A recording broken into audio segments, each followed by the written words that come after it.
let's talk about Nathan Diaz and Leon Edwards. I mean, holy smokes. Here's poor Leon Edwards.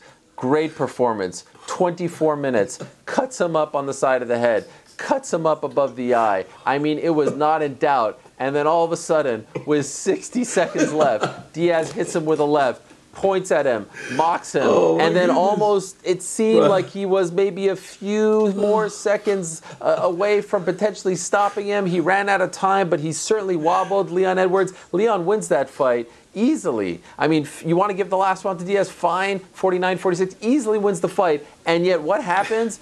Nate's the bigger star. Nathan, excuse me, is the bigger star. He gets the pop. He gets the ovation. He shows up to the press conference like the winner. Everyone's talking about what's next for him. How did this happen? How could this? Oh, only to Leon Edwards. How is this possible for Leon Edwards? My heart goes out to the guy.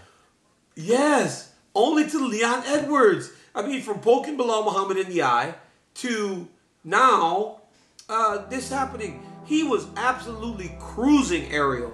He was doing everything he wanted. He was outclassing Nathan Diaz. The jab was working. The right hands were working. He was taking him down, controlling him in the grappling.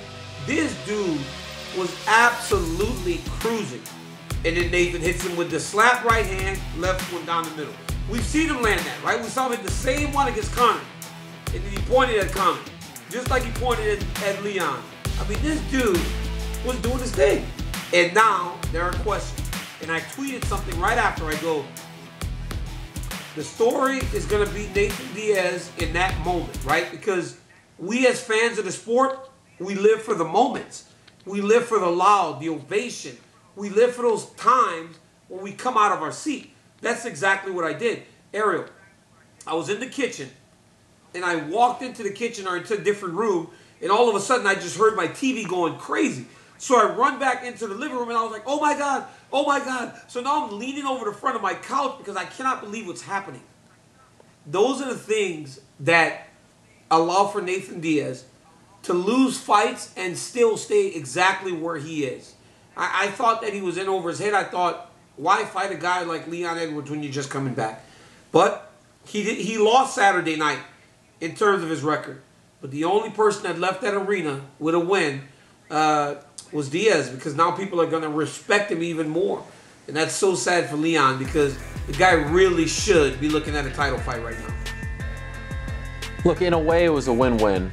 Leon Edwards won the fight. Nathan Diaz won the night. Leon Edwards gets the W. He gets to remain in the title chase. He probably, or at least I think he should, fight for the belt next. But I thought if he would have stopped Nathan Diaz early, like, you know, TKO in the first round, he could have potentially leapfrogged Colby Covington. The way in which this fight ended, there's no chance he's leapfrogging Colby Covington. And Diaz is able to walk around in his own special, unique Diaz way and claim victory and claim that if this was, you know, a street fight, he would have won because he was the last man standing. And in a nutshell, like, over time, people will look at Diaz's record and be like, wait a second, the guy with 13, 14 losses, that guy was an icon, a superstar, dare I say, a needle mover, and that right there, that in a nutshell, those 60 seconds are why Nathan Diaz is the legend that he is. Because no matter what, no matter the circumstances, no matter the cut, the blood, all that stuff, no matter the fact that he was losing 24 minutes of that fight, he is able to win people over like that. Can we go back? I mean, can we go back? Listen, for Nathan Diaz to have the performance that he fought against Leon Edwards, for Leon Edwards to fight in the way that he did, for all the interactions on social media for the fight. Come on, put Ariel's face on the screen right now. I need to see him as I ask this question. When they're going through the tweets, they picked Duran's tweet. I mean, for all the interactions. I mean, come on. I mean, are we scraping the bottom of the barrel? I mean, come on, Ariel. We go all the way and get a Duran win. DC. There's so many people. my tweets can't get on the official broadcast or my own broadcast, for God's sakes. I mean, golly. We are, for all the interactions, we on a Duran win tweet. Wow, Duran win. Well, you made it, my guy. Hats off, hats off. But no, listen. Leon Edwards should still remain in the title hunt. He has now won 9 in a row, or he has won 9 fights. He hasn't lost in 10 because of the no contest. He's as good as they get.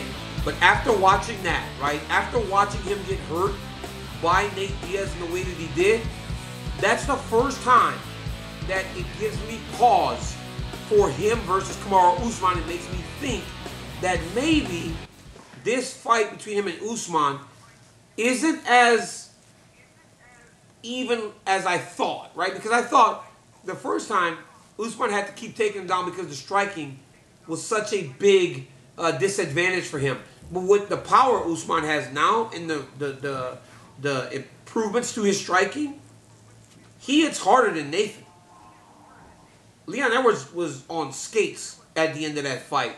And he's got to be very careful, man. It's I don't know what happens between Usman and Covington. That's a very close fight, very competitive fight. But if anyone can get it done, it's Covington. But nobody's really, it doesn't feel like anybody's really messing with Kamaru Usman right now. No, he's on a different level. That tweet was great that they just showed. I love elder statesman Nathan Diaz, who's offering advice to the fighters who are coming up. Is that Luna in the house? Who's that? Yeah, Luna's in the crib. A donut? Selena, Daniel, Mark. Hey, they just brought me a beignet. I mean, the kids just brought me a beignet. They hooked me up. Look at that. Man. Hey, Ariel. This is Vacation DC. Vacation DC, baby, let's go. This is Vacation DC. Lil Dan, Champ, Marquita. I ain't got no beignets. Look at you. Right here. All right, by the way, are you Disneyland? Oh, what? And a smoothie? What? And I'm leaving. I got nothing. I'm in a spare bedroom in a cold climate. I mean, where? Are you in California or Florida? Where are you? Oh, I'm in California. I'm in California. It's beautiful. Hey, I mean, come on. Where's Jacqueline?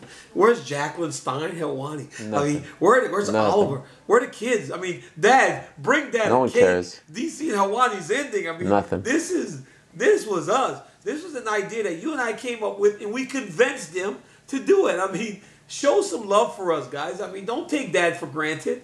You know, that's what I'm talking about. But yes, Disney in California. I'm at the Grand California Hotel, and it's this melts my heart. The kids bringing me that. I mean, it's a beautiful thing. You're a lucky man. Again, happy early Father's Day to you. Let's get back to the fights if we can, and stay on topic here, DC. Nathan Diaz. When have we ever? There's two options when have now we for ever? him. When have we ever? I think that's what's made it so good. That's what has made us so phenomenal. When have we ever stayed on topic? I mean, listen. No, that was the beauty of the show in the early days. She was never supposed to be on the show. The little girl that beat you up. She wasn't supposed to be here. Dahlia. Dahlia wasn't supposed to be on the show. Fake Helwani. I mean, Helwani. These people weren't supposed to be on the show. Yeah, Helwani. Like, I mean, come on, man. We'll get on topic, but this is what made us us. This is us, baby. This is us. We go off a little bit. I'm gonna miss us. This is the way we were. I'm gonna miss us. Oh, don't make me cry here now, DC. I mean, don't do this to me. Don't do this to me. I'm trying to just stay on topic. Hey, you're like, hey, you like to cry. I've seen you cry a few times. I do like to cry. Hey, I've cried. You've cried. Like, we both cried separately. Can we cry together? I mean, can we cry together? Are we going to cry together before this thing ends? Oh, my gosh. Nathan Diaz, Conor McGregor, if he loses to Dustin Poirier? Is that the fight to make now? Yeah. I mean, if he loses... I feel like the fight's even bigger now, right? The fight's even bigger. Even if Conor wins, I think he might even take that fight. I feel like the fight's bigger. I think Diaz is a bigger star today than he was back then. I mean, the dude... Yeah. Just, I mean, all week, the reactions he got compared to everyone else was crazy. Ariel, he's smoking right on stage the whole week. Dude's just out there smoking the whole week. You could see him rolling up underneath the table at the post-fight press conference. Gives an invite, everybody open to come to his after party. I mean, I don't know who asked him this, but the guy goes, at the end of the fight, did you think that it was, they goes, that was a wrap. He's like, in a real street fight, that was a wrap. They're like, what do you mean it was a wrap? The guy was still there. It wasn't a wrap. But it's like people, they cling on to this. And I like it. I think it's funny. But come on, man. Let's talk about Leon Edwards. The dude actually won the fight. Let's give him a little bit more love. Could we please give Rocky a little more love? No, listen, I want to give him love. It's just crazy. It's crazy how even in victories, somehow he doesn't get the attention that he deserves. Also crazy if this fight is a normal 3-round fight. We're not talking about any of this. He wins convincingly 3 rounds to none. 30-27. All right, so here's the thing. If you're Leon Edwards, let's say Usman and Covington fight, I don't know, August, September, October, I don't know. I mean, as of right now, the plan was for Ngannou Lewis to fight in early August. That might not be the case anymore from what I'm hearing. That's the latest. But we'll see if it all, is able to work out. Maybe they go with back to Usman to fight again against Covington. All I'm saying is, it looks like they're going to make that fight. Do you wait for the winner at this point because you've waited so long, or is this the time to do the Masvidal fight, or have you surpassed Masvidal? Because I feel like that fight is still there for him and actually has a lot of heat behind it. I forgot about the Masvidal fight. I mean, that would be the only fight that I would take if I'm Leon Edwards. That'd be the only fight I would even consider, would be the Masvidal fight. Because imagine Leon Edwards putting Nathan Diaz and Jorge Masvidal behind each other and on his way to a championship fight. Now, I believe people start to pay more attention, right? Because he's on the big stage 2 times in a row before he goes into that title fight. But if it ain't Masvidal, I'm not fighting anybody. I'm waiting for the title fight. Yeah. Heck, I may even weigh in with the guys. I may even be on standby for Covington and Usman to ensure that if anything happens, I'm ready to step in against either one of them. Because if say Usman gets hurt and can't fight, go fight Colby Covington and be sure that the title fight is yours whenever Usman returns. Because it's all about big moments. Like I said earlier, big spots. These types of fights give Leon the spots and the moments that he needs in order to look more viable to the general public as he goes into a fight with Usman. Well, one guy who wants to fight Nathan Diaz is because didn't you feel like Saturday? I'm sorry, but didn't you feel like Saturday, Joe and them were kind of almost explaining how good Leon Edwards was almost the entire fight, right? Because it's almost like the people that would be watching him compete against Nate Diaz haven't really seen him. They don't know who he is and how good he is. So it felt like Joe and Paul spent the vast majority of the fight talking about how good Leon Edwards actually was. And I think a couple more of those big fights, they won't have to do that no more. People will know. Wait a second. Did DC just break the fourth wall and take a shot at his broadcast partners? Because that's what it seemed like to me.